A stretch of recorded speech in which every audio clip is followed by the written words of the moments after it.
Coucou les victorieux et les victorieuses, j'espère que vous allez bien. Alors, dans la vidéo d'aujourd'hui, nous allons aborder le thème de l'auto-victimisation. Non mais, ça c'est la gangrène, le poison qui empêche toutes les victimes de pouvoir se reconstruire. Vous savez, mes chers et ma chère victorieuse, il n'y a rien de plaisant dans ce refuge, dans cette prison que l'on appelle l'auto-victimisation. Tu es déjà victime et cela te suffit. Tu n'as pas besoin de rabâcher, de ruminer, de demeurer, de cajoler ta souffrance. Parce que certes, tu as été victime. Certes, cela a eu des graves conséquences. Certes, cela a ravagé ta vie. Mais ma question est, que fais-tu pour t'en sortir? Que fais-tu toi pour t'en sortir, mon cher et ma chère victorieuse? Que fais-tu toi pour pouvoir te rebâtir? Tu ne peux pas retourner en arrière. Ton agresseur ne peut pas te guérir ni te restaurer. Et encore moins ton entourage, à qui tu fais subir toutes ces choses-là. Oui, c'est une réalité. Tu dois passer à l'action. Tu dois te lever et mettre les mains à la pâte pour pouvoir relever ta vie. Car ce n'est pas les médicaments, ce n'est pas tes séances chez le psy. Oui, elles peuvent t'aider, ok. Mais tu auras les exercices, les challenges que ton psy va te demander de mettre en pratique. Personne ne pourra s'investir autant que toi dans ta restauration, dans ta reconstruction. Et tu exiges qu'en fait l'entourage puisse te comprendre, qu'il puisse te soutenir, qu'il puisse t'écouter. Mais est-ce que toi-même tu t'écoutes, mon cher et ma chère victorieuse? Est-ce que toi-même tu crois en toi? Parce qu'il n'y a que toi qui peux te lever et être acteur et actrice de ta propre vie. Je sais que la souffrance n'est pas plaisante. Mais jusqu'à quand tu vas demeurer ainsi? Oui, mais ma vie est misérable à cause de ça. Et personne ne me comprend. Et personne nani nana. Mais même quand les mains te sont tendues, mon cher et ma chère victorieuse, tu n'acceptes pas ces mains-là. Les mains qui te sont tendues pour te relever, pour t'aider sur le chemin de la reconstruction, tu ne les valorises pas, tu ne les considères pas. Mais parlons-nous sérieusement. Parfois, tu penses avoir la science infuse. Je sais de quoi je parle, j'étais dedans. J'étais dedans. Je sais de quoi je parle.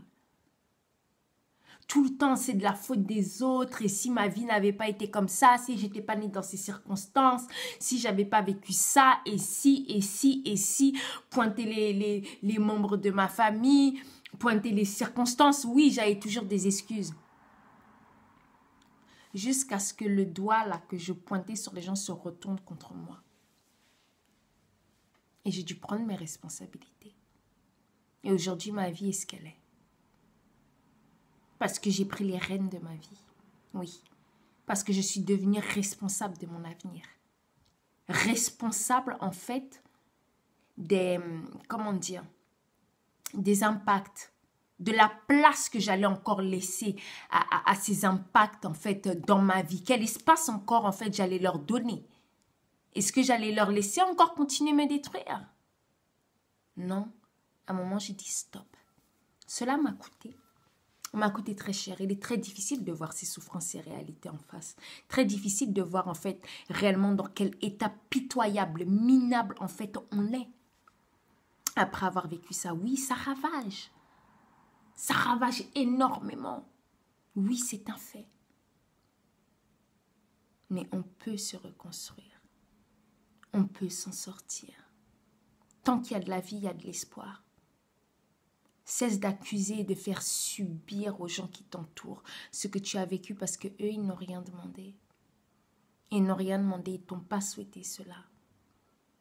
Tu dois sortir des excuses et de ta zone de confort. Un jour, mon mentor m'a dit, la meilleure façon de pouvoir vaincre une tempête, c'est de rentrer dedans. Rentre dedans. Fais face à tes peurs. Fais face à ce qui te limite. Fais face à tes frustrations. Et tu te lèves avec courage et force. Oui, parce que tout cela est déjà en toi. Tout cela demeure en toi. Il faut juste que tu les actionnes, mon cher et ma chère victorieuse. Je t'encourage vraiment à passer à l'action. Cesse l'auto-victimisation. Tu n'as pas besoin d'attirer l'attention au travers de ça. Avoir la pitié, le regard des autres, est-ce que ça va enlever ta souffrance? Non, ça n'enlève pas ta souffrance. Porter cette étiquette, ce vêtement de deuil, ce vêtement de honte, ce vêtement sale, ce vêtement de je suis abusé, je suis abusé. Donc quand tu te regardes au miroir, tu ne vois que ça. Est-ce que c'est quelque chose de plaisant? Non, franchement, il y a une vie après ça. Avoir été victime de viol et d'agression sexuelle n'est pas une fin en soi, je le répète. Oui, c'est quelque chose de dramatique. Oui, c'est quelque chose qui ravage les vies, les familles, l'entourage. Oui, oui, c'est une réalité, oui. Mais il ne faut pas s'arrêter à ça, il faut voir beaucoup plus loin. Il faut voir après ça. Mon cher et ma chère victorieuse, tu es encore en vie. Tu es encore en vie, tu es debout. Même s'il y a une bouteille d'alcool à côté de toi, même si tu es dans la drogue, même si tu prends des médicaments, même si parfois tu vas à l'hôpital psychiatrique, même si tu es en hôpital psychiatrique, hey, tu es encore en vie. Il y a encore de l'espoir pour toi. Relève-toi. Travaille à rebâtir ta vie. Étape par étape, petit à petit, tu y arriveras. Que ta vie ne continue pas dans cela. Cesse d'être dans cette lutte intérieure. Parce que tu veux t'en sortir, tu veux avoir un avenir meilleur, tu aspires à mieux, tu aspires à la vie, tu aspires à l'espoir, mais tu es la personne qui amène la mort, le découragement, toutes ces choses-là. Non, non, non, non, non, non, non, non, non. Là, ton ennemi, ce n'est pas ton agresseur. Là, c'est toi-même, c'est ton système de pensée, ton fonctionnement, tes raisonnements. Il te faut marcher à contre-courant de cela. Même si pendant des années, même si pendant plus de 20 ans, tu as fonctionné par ce système-là, aujourd'hui est un nouveau jour pour toi, une nouvelle occasion de pouvoir marcher à contre-courant et de te relever. En commençant par tes propres paroles à toi. Tu veux que les autres autour de toi puissent te valoriser, puissent t'encourager, ok. Mais tu es la première à te démoraliser. Non, tu ne peux pas exiger que les autres t'encouragent alors que toi-même tu ne t'encourages pas toute seule.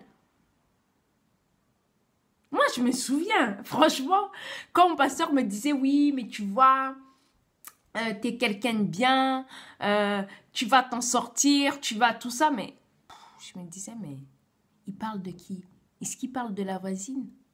Les gens qui m'entouraient arrêtaient pas de me dire, oui, mais Sarah, nous, on te voit comme ça, nanana. Moi, des fois, je souriais, je les écoutais, je faisais genre, mais au fond, moi, j'y croyais pas. Jusqu'au jour où j'ai commencé à accepter tout cela. Parce que vous savez, c'est facile pour les gens de parler de vos défauts, d'exposer vos défauts. Mais il y en a certains qui exposent vos qualités. Mais que vous ne considérez pas. Et c'est là que j'ai commencé à les considérer, à me valoriser. Même mon apparence a changé. J'ai commencé à me valoriser moi-même. Et c'est là que j'ai commencé à fleurir. C'est là où j'ai commencé à vivre. Et la vie s'est communiquée à moi. L'espoir est venu en moi. La force, le courage, toutes ces choses-là. La vie va exercer vos mains au combat. C'est quand on fait face aux souffrances et aux difficultés que c'est le bon moment pour pouvoir se lever. Le courage ne tombe pas un matin comme ça sur notre tête. Non, non, non, non, non, non, non. Le courage s'expérimente dans la difficulté. Quand tout est noir dans le désert. Et c'est ce à quoi tu fais face. Donc je t'encourage à te lever. Toi qui te sens mal, qui veux te scarifier, qui te dévalorise, regarde-toi dans le miroir. Et dis-toi que ta vie, elle en vaut la peine. Dis-toi que tu es une créature merveilleuse. Dis-toi que tu es certes victime, mais que tu es victorieuse parce que ces actes n'ont pas eu raison de toi. Cesse d'être dans l'auto-victimisation. Et lève-toi et rebâtis ta vie. Lève-toi et brille. Nul ne pourra investir dans ta vie autant que toi, mon cher et ma chère victorieuse. L'auto-victimisation est une mauvaise zone de confort, est une prison infestée. Ce n'est pas une prison dorée. C'est une prison en plus qui te fait souffrir toi davantage. Je t'encourage vraiment à sortir de là. Car n'oublie pas que tu es une victorieuse. Je vous donne rendez-vous à la prochaine vidéo. C'était Mrs. Kay et son équipe pour vous encourager. À très bientôt.